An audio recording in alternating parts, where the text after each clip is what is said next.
Pedro Stein ha muerto.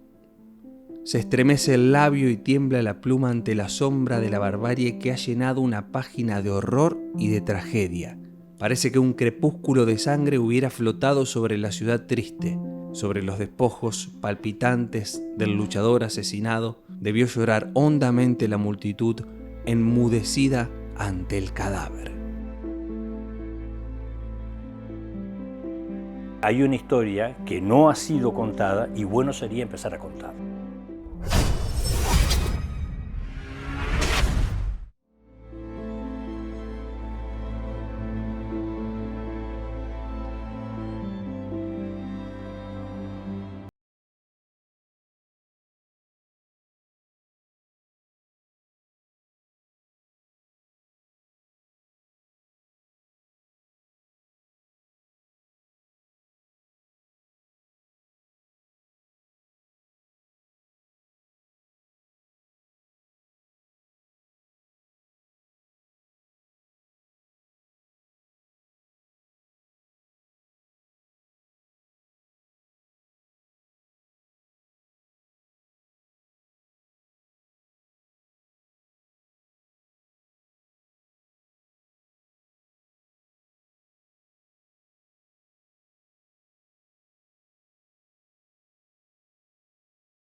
En ese contexto, Esperanza ya contaba con dos periódicos, El Colono del Oeste y La Unión, que dirigió Pedro Stein. Pero, ¿quién era este inmigrante que se había hecho un nombre en una sociedad incipiente? ¿Y a quién molestaba su línea editorial?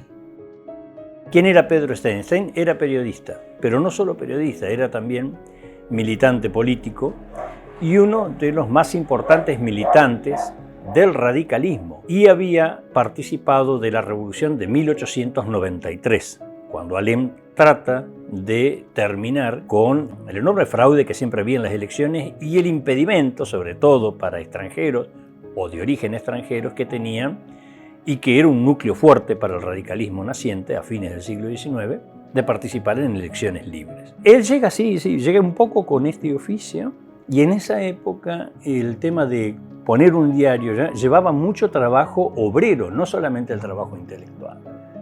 Estaban los tipos de plomos que había que hacer, era un trabajo arduo. Tenía un fuerte enfrentamiento con el poder ejecutivo local, pero sobre todo con el grupo social o el ámbito social que económicamente era muy fuerte en Esperanza, bueno, y que tenía una expresión política en el gobierno de la ciudad.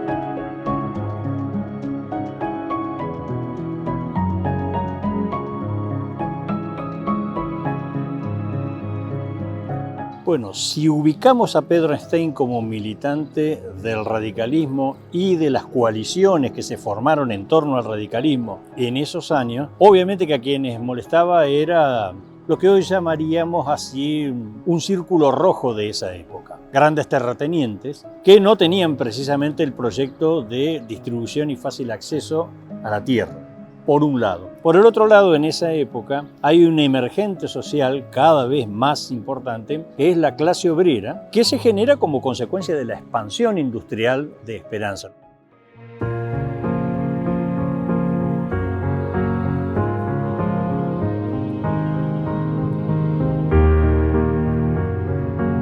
Alrededor de las 6 de la tarde del domingo 21 de abril de 1912, Pedro Stein salía de un bar y se iba hacia su casa. El andar rutinario del director del diario La Unión desconocía que se había tramado una letal emboscada sobre su figura. Y esa tardecita, cuando sale, en la esquina que está a mis espaldas, según algunos testimonios, lo esperaba el sicario, que era Juan Reina.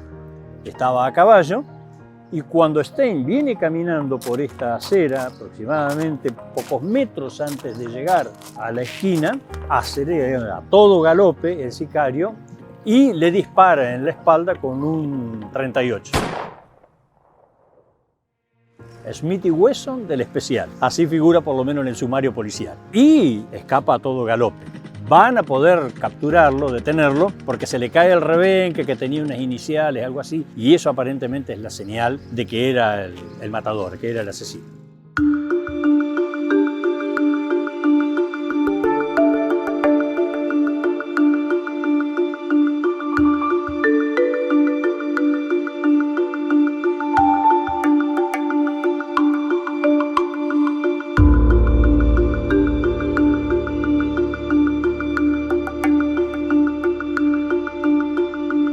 Las iniciales grabadas en el rebenque apuntaban a un gaucho, Juan Reina.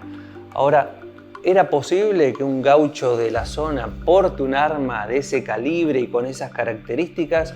¿O se trataba de un sicario contratado por alguien mucho más poderoso? Aparentemente hubo versiones de que una persona vinculada a las familias del poder económico aquí le había facilitado el arma. Generalmente el gaucho en esa época a lo sumo tenía un facón. El arma de fuego es algo que no era común y le fue facilitado por alguien. Por eso las versiones iniciales señalaban a que no era, digamos decir, el autor ideológico o intelectual del crimen, estaba mucho más allá de Juan Reina. La causa fue muriendo, por lo tanto era bastante engorroso, aunque se supiera de voz a voz quiénes podrían estar detrás del crimen. Nunca hubo alguien condenado, nunca hubo alguien señalado específicamente, digamos así. En la esquina donde asesinaron a Pedro Stein hay una placa que honra su memoria.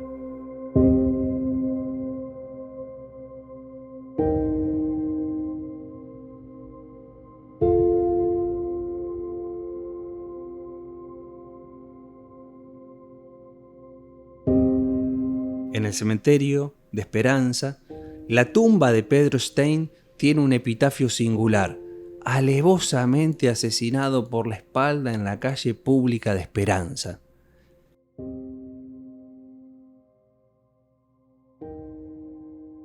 El diario La Unión tuvo 2 ediciones más.